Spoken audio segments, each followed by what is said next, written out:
Please. Sir, I thank you, sir, for giving the opportunity. Sir, I stand to oppose the Government of National Capital Territory of Delhi Amendment Bill 2023. Sir, let us deal with Article 123. In 2017, Supreme Court in Krishna Kumar held that the ordinance cannot be made to serve an oblique purpose. An ordinance cannot be made to perpetrate a fraud on the constitutional process and to achieve a purportedly oblique purpose.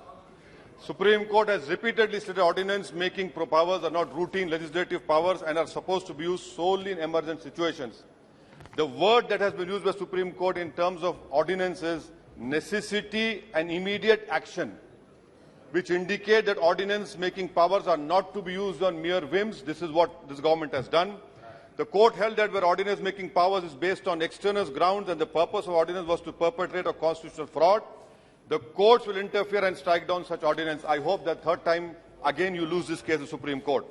What was this ordinance if not petty politics, sir? In the garb of lawmaking within 8 days of Supreme Court judgment, the purpose was mala fide because it snatched the mandate of the electorate and gave it to an unelected civil servant. This is constitutional fraud being perpetrated in broad daylight. Sir, may I give you an example of what the government proposes to do? Sir, you are a very seasoned politician, a senior politician. Look at Section 45I4. It requires that before issuing any order, a minister must submit his proposal to Chief Secretary, Chief Minister and Lieutenant Governor. And the list of that matters submitted to LG is expansive. It includes 45I4, matters likely to affect peace and tranquility of NCDT, 45I4 subsection 9, any other matter of administrative importance which the President of India may consider necessary. This basically means that before doing anything at all, the ministers will have to seek the permission of Sri Amit Shah. What use having a minister at all? Similarly, sir, let us look at section 45J subsection 3, which places a duty on the Secretary to Council of Ministers to bypass the CM and inform the LG. Similar clause 4 of 45J4 requires the department secretaries to determine that something is likely to cause controversy with the central government, Supreme Court, other state High Court. Once they have determined it, they are required to report to LG. The CM is a showpiece. He's a showboy over there. Now, Section 45J, subsection 5, the Chief Secretary is required to ignore the order of the CM Minister, report to LG anything he determines the violation of the Act. Violation of the Act, you go to court. And that is why we have in our Constitution article, sir, you want to speak? Please. Sir, please. That is why in our Constitution we have Article 311. Every legislator says that if a civil servant does an act in good faith, he is protected. But you are saying that, oh, if you should determine what is violation, then why do we have courts? Let us go close down the courts. Sir, another example I want to give you. In the recital to the ordinance says that ordinance wants to ensure that the will of the officer of GNCD is represented. Sir, officers have no will of their own. The only will that matters in our democracy is the will of the people that is expressed through elections. This bill which you have brought is horrible, absurd, sir. I mean, this is patently absurd and horrible. Now, sir, it violates the principles of federalism. Why I say elected government is being provided for, but the administrative officers under it are answerable to the union government. To an elected appointee. Principle of federalism clearly applies in this. You have an elected government. The elected government decides the policy, not the officials. I can understand the pressure which the ministers are facing, but for God's sake, don't put your pains on other elected governments. In this way, in the blatantly wrong way, sir.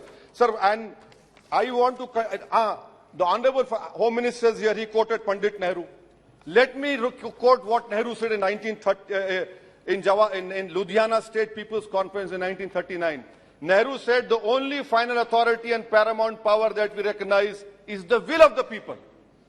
And then in 1938, our freedom fighters moved a resolution in Haripura stating that the Purna Swaraj, what was that?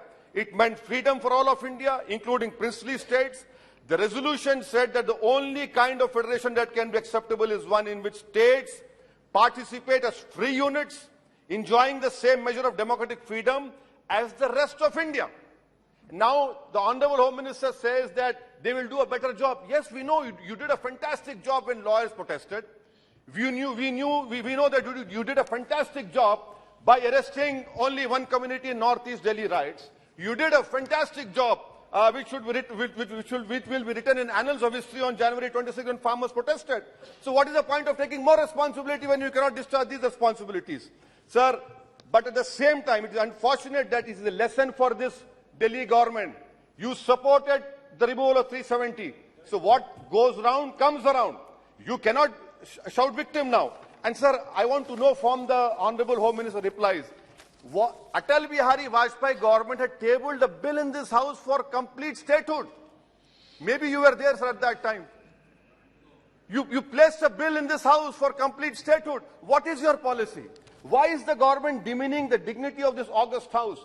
Take your political fights outside this house. We want to know what is your position on that, sir. And also, sir, please, if you want to end this farce, remove our 69th amendment. Remove this farce.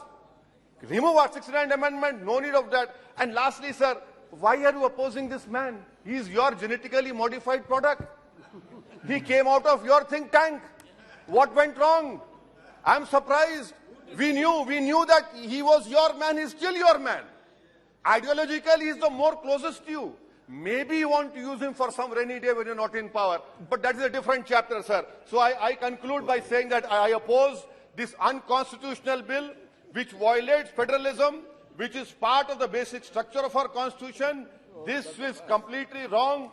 It will, and moreover, I am warning all regional parties that day is not far when Bengaluru, Chennai, Hyderabad or Mumbai can become union territories. Let us be careful. Thank you, sir.